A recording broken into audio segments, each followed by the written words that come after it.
Most conspiracy theories, especially the crazier ones, are meant to discredit the real ones.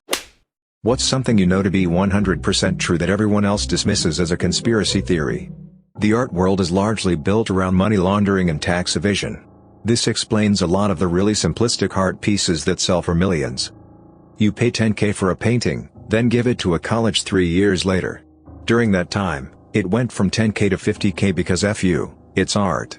So you tell the IRS you donated $50K this year.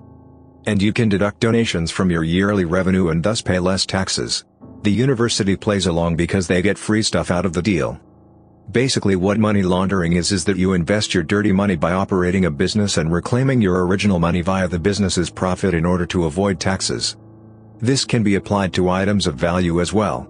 Buy a $100,000 painting that is less money you would pay in taxes, then go back and sell it. K-pop was created by the South Korean government under suggestion from the IMF as an extra exportable industry to fix its balance of payments. It really happened that way. I'm more surprised people or surprised governments get involved in cultural exports. Japan had some 5-year cool Japan thing going on. Thailand sending chefs to America to popularize Thai food. It's a way to win the game, cultural victory. You want tourism and people buying your stuff, so you do whatever works. The government is actually watching everything you do. Now that doesn't mean there is some dude sitting at a computer looking over your internet history.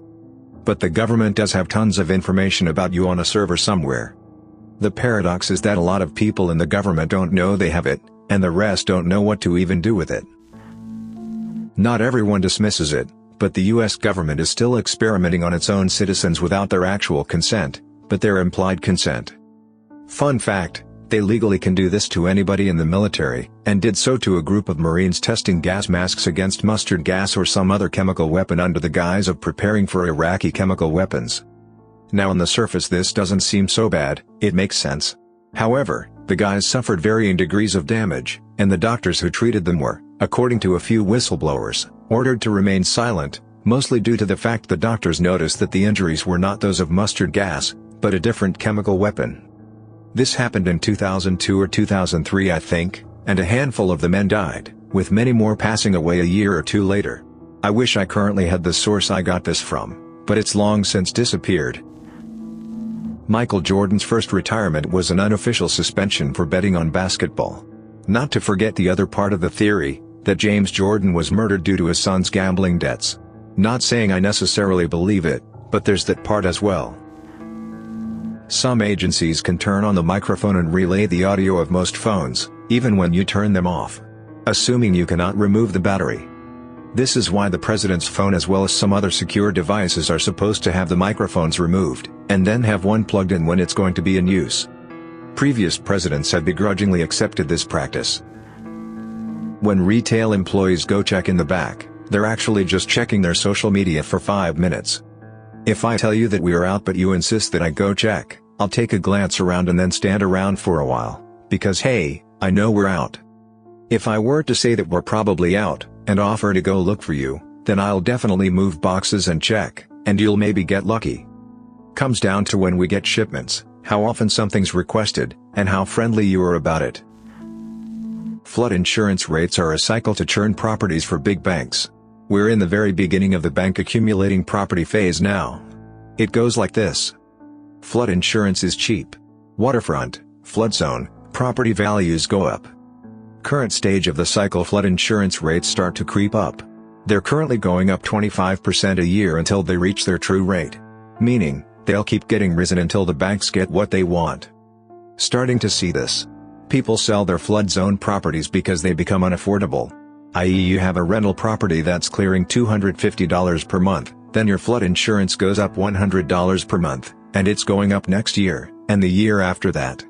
People will start selling. This hurts property values. This is where the banks clean up. Property prices drop so low that people can't afford to sell, so they have to short sell or sell for a loss. If they can sell at all, otherwise the bank forecloses. The bottom falls out of the market and prices plummet because insurance rates are too high. The banks accumulate thousands and thousands of these undervalued properties. Now, the banks have to sell these things. If only there was a way to sell these properties. Oh yeah, let's reduce flood insurance rates and give the market a boost. This is where the cycle repeats. A couple things to note: the big giant million-dollar homes aren't really affected by this. The owners are usually wealthy enough to afford the flood insurance rates, or own the house outright and don't need to carry insurance. The banks and the government are basically the same entity in this circumstance. A lot of houses in flood zones are huge neighborhoods that just happen to be low-lying, and can be miles away from waterfront. So, poor neighborhoods get hit the hardest by this. There's a cabal of very wealthy and influential psychopaths who control a good chunk of world politics. New members are introduced to, or encouraged by their own peers to partake in, pedophilia. They end up doing that not just because they may be bored with their lives or enjoy hurting children, but also because this team-building exercise in the guise of underage sex parties allows their friends to get compromising material on them. It is an initiation ritual aimed at building trust between everybody involved. If, almost, every member of the cabal has dirt on everybody else, then they surely won't rat each other out. This might also explain why Epstein got disposed of despite having been placed under police custody. Most conspiracy theories, especially the crazier ones, are meant to discredit the real ones.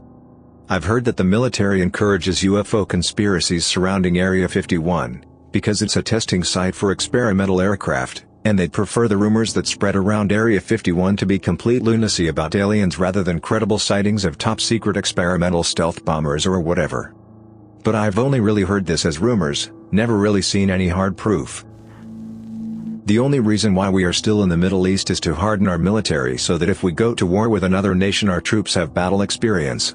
I think this is what Russia is doing with Ukraine now too. Not to forget money. As the biggest weapons exporter in the world, we create a ton of weapons and war is very good business for arms dealers. Luckily for them, they sell to our military and have a lot of control over our government. Also, having a military presence in a place with lots of oil means you can try to stabilize prices and create stronger relationships with the people who control the oil.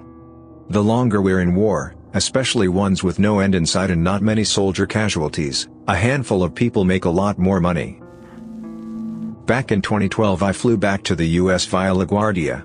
As we started our descent, my husband, then my boyfriend, told me to look out the window. Loud as all hell, all I could say was "Holly hell, there's a drone next to us." Woman in front of us whipped her head to the side and gasped in horror. As soon as she saw it, it went sideways and flew under and away. She got all in a panic and asked a flight attendant who assured us that we probably mistook something else for a drone. This thing was huge. 10 to 15 feet long? I've never seen one before and didn't know they were that big. Guys, the lady kept pestering the flight's attendant who had to then come back after speaking to pilot to refute what we saw.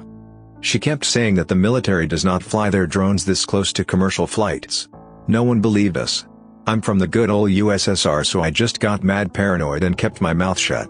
My husband would tell this story often. Friends sent articles confirming the pilot's take on things. And then around the Reality Winter Time whistleblower releases, 2018, I ran across an article where the DoD admitted to have been doing this for ages while denying it to the public. At one point I felt like I imagined the whole thing. I mean, it was so surreal to see this drone feet away from our plane. It really shook me when it happened. I had nightmares for a while. That Disney owns an adult film industry, they just don't affiliate their names with it. I've told this to many people and look at me in horror like I just killed their child. I don't have a sinus source on this. This came up in a finance class years ago, and looking at it from a business perspective is not something to be amazed of. We're running out of antibiotics. Bacteria are developing resistances faster than we can produce new ones. At the current rate, we'll run out within the next 50 years. We've already exhausted the first ones we developed, like early types of penicillin. It's not all bad, though. If we rotate what we have, and invest in developing more, we can prolong the deadline indefinitely. Regardless, when your doctor tells you to take your antibiotics for the full prescribed duration, and to dispose of them safely at a pharmacy, you should listen. Source: Biologist. The bachelor course on pathogenic bacteria covered this. Social media, especially Snapchat and Instagram, exist in part to make us more comfortable with events in our lives being publicly known, which in turn makes us okay with losing privacy from government surveillance. I'm not saying that was the original intent of those apps. I'm saying that in their current form they tacitly encourage people to be comfortable with being watched and having their lives recorded. The government basically encourages this because it suits them. We'll go extinct before we can ever colonize other planets. In one of Vonnegut's books, pretty sure it was Hocus Pocus, he posits that the true point of humanity's existence is to create a strain of bacteria robust enough to survive being jettisoned into space. And survive long enough to make it to a habitable planet and begin life again. Democracy is dead. Americans talk about their right to bear arms, and that's cool and all, but if you need to overthrow a government by force, you are not going to take down the US Army just by rallying a few thousand sympathetic freedom fighters. And you'd better believe that you're always the terrorist in this situation, because the media will lie and smear to protect the government and corporate interests. A lot of first world countries have an intentionally broken voting system, first past the post, which keeps the two largest parties in power. This means that if people vote for the best party for the job, their vote goes to waste, so they often vote for a much worse party that aligns with them on more issues than the other choice. This in turn further entrenches the two-party system. Two parties means fewer people to bribe when you need policies passed or blocked. There is an element of voting with your wallet here, in the sense that the more you line the pockets of politicians, the more your vote on an issue counts. And it's only the ultra-rich and large corporations that have this kind of money in the first place. The policies these companies lobby for inevitably serve to reduce their social and environmental responsibility and contribute to the still expanding income inequality in America and the UK and many other countries. Unelected corporations are effectively setting your laws, and that is why they suck so much, and that is why every president or prime minister seems to do next to nothing for actual progress regardless of which of the two parties they belong to. But sure, you have a vote which you can use to elect one of two corporatist puppets, and you have a gun which you can use to rise up, except you won't, and if you tried you'd be killed on the spot. That's not democracy, that's democracy theater. In the UK, we tried to change the voting system to one that would allow people to vote for their favorite party first and then rank other parties by order of preference, but it got shot down after a vote was called and the majority voted no. It seemed like all it took to convince most people to vote no, was for the media to say, "Don't do it, it will just end up voting the Lib Dems in." This also illustrates a problem with democracy. Even when we have it, people make uninformed decisions without knowing that they are missing vital information, and the media can manipulate this incredibly easily. Thanks for listening to Radio TTS. Hit the subscribe button to hear more uncomfortable stories about corrupt institutions and creepy powerful people. Share your own theories in the comments below, and remember, at this moment, someone could listen to you via your smartphone mic.